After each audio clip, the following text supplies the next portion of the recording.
What's up, y'all? Welcome back to my channel. It's Aramis.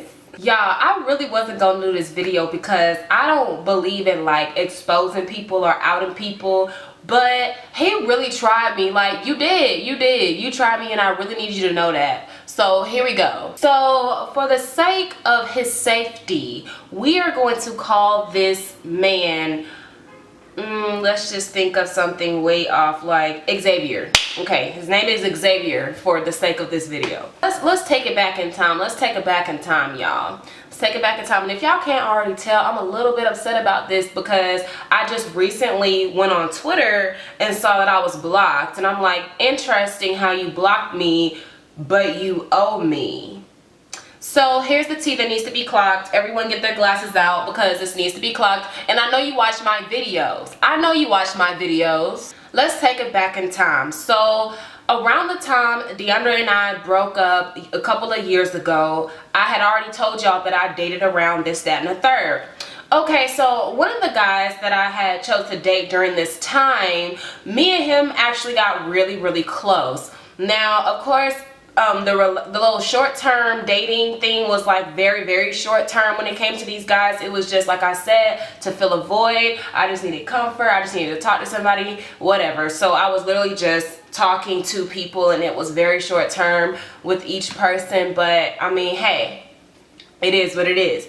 So this guy, I used to work with him at my old job that I had back in high school, and I had went to high school with him, but he graduated a couple of years before me. So in high school, I didn't really know him, but I got to know him when we worked together at my old job. And initially, I didn't see anything happening between us because it was more of like a very friendship relationship that we had. Xavier and I just had like the best, like, I want to say, connection when it came to our personalities. Like, he was a guy that I could stay on the phone with day in and day out. Like, while he's at work, if I wasn't at work, I would literally stay on the phone with him while he was on his shift because he worked in the back and he could do that. So like, literally, we were like that pair. Like, we literally clicked so well, y'all.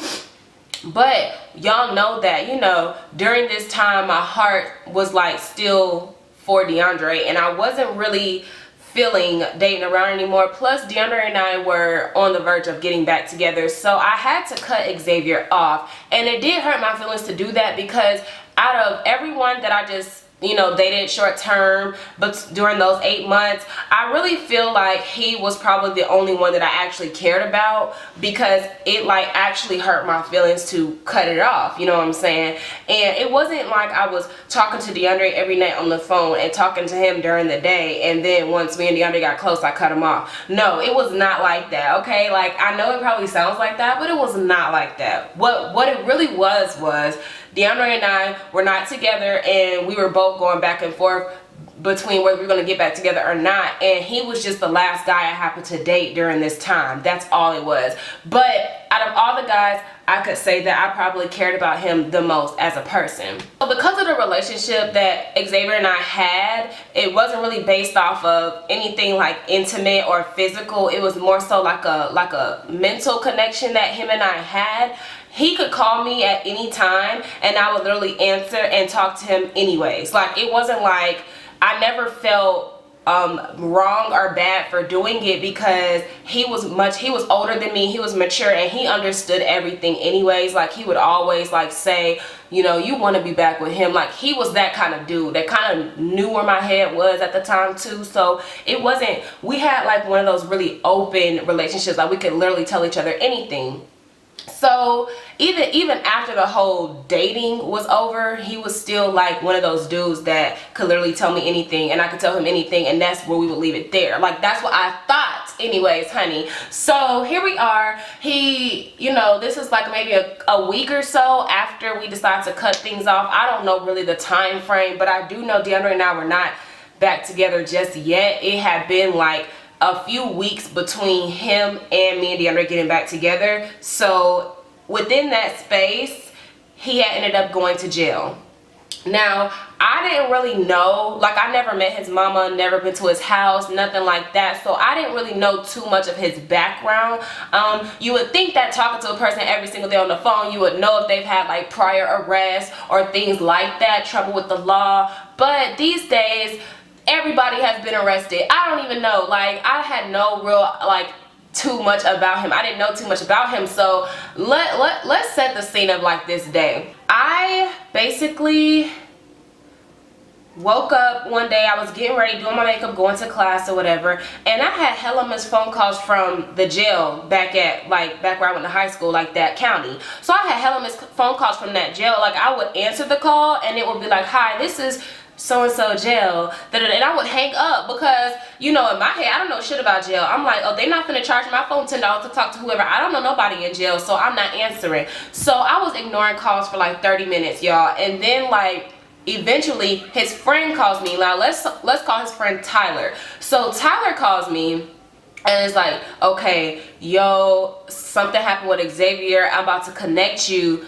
on a three-way call because I'm on the phone with him on the other line. I'm about to connect you. I said, okay, you know. So as soon as I answer, I'm like, hello, and I hear his voice. He was like, yo. I'm like, what's up? Like, what's going on? Because now that I know it's him calling me from jail, I'm really like worried, but I have to go to class too. Like, it's a lot on my mind. Plus, if you can understand where I was at the time, it was like it had been weeks since we had broke up, and I was like in the stages of getting back with DeAndre, but not really like with him. It was kind of like, what are you calling me right now for? If you get what I'm saying. So when he called me and I answered, you know, I'm talking to him, and he was just like, the first thing he said was, I need some bread. When he said bread and not money, I knew it was going to be a grip. I knew it was going to be too damn much. I knew he was going to ask me for a lot. And I was like, ugh, my nigga, what you need? Because I'm that, for some reason, I'm so damn giving and just have to give money out to people. I don't know what the fuck it is. I really thought that, you know, our connection was stronger, you know, that he would actually pay me back. But we'll get to that. We'll get to that. So, you know, I'm on the phone with him for a little bit, and he's like, okay, here's what you're gonna do. You're gonna go to the CVS, drop the money off there. I want to say it was like a money gram, I think that's what it's called. I don't know, I had never done it before. So he wanted me to go to CVS and give him the money, and it was about $400 with the price of the money gram included. Like, yeah, it was about $400 that I had to give him within like 30 minutes. So go to the CVS, I, you know, send the MoneyGram, and the MoneyGram goes to the CVS in the county that he's arrested in, and his best friend that called me on three-way is going to pick that up and then bail him out. So that was the plan. And you know, once he got out, he has to deal with all these probation fees, all this other stuff. You know, I'm not going to say what exactly he's in jail for, but it's similar to what I got in trouble for, but a lot worse because he had priors. It's not like I bailed him out and he just went ghost on me and like I hadn't heard from him. Like, we would literally talk still consistently, like, you know, just to check on each other. And then every now and then he'll be like, I'm gonna get it back to you, I'm gonna get it back to you, you know, with these court fees, probation fees, everything's, you know, really high right now, but I'm gonna get it back to you, I'm gonna get it back to you. I'm like, cool. Like, I'm not rushing him because I get the whole court and probation fee thing, but my nigga, like, don't just not pay me back. So, you know, months and months go by, and every now and then he called me. Like, we went from talking like almost every day to like every month, like once a month for a little bit, and he would call me and he'd be like just updating me on things. And he still works back at the old job that I worked at in high school, except he'd be talking to me about all these damn raises he was getting paid $15 and $14 an hour, all this other shit. And I'm just like, I'm so happy for you, but where's my money? Where's my money? Where's my money? And y'all, this is what damn killed me. This is what damn killed me. Okay, so on May 13th, 2016 at 6:19 a.m. I still owe you money and I will pay you back on my grandmother, just letting you know. Then I say, all right, his name, and then he sends a little emoji. Y'all, here we are almost a year later, and I still have not received a dime. And on top of that, I am now blocked. on his Twitter. How the fuck you block me and you owe me? That's not how this works. You don't block me if you owe me. You pay me, then block me. I would gladly block you back, but you owe me. You owe me. You know, like, what the fuck? Like, okay, I just had to tell that story because it's not like a real bitch is out here struggling and just needs the coin, but that wasn't $5 that I gave you. That was damn near rent. So you need to either come up with a payment plan, because motherfucker, I should be charging you interest and compounding that shit monthly. I should be, but I won't. I just want my coin back, and I know you watch my videos. So if anyone wants to get in contact with either Xavier or Tyler, direct them to this shit. Direct them to this channel right here. He knows how to contact me. Unblock me on Twitter and give me my money back. Y'all, this is so petty. But I'm just saying, like, damn, if you know you owe somebody, why the fuck would you block them? Like, hello. Nigga, you the one that didn't pay me. It ain't like I owed you, nigga. I should be blocking your ass.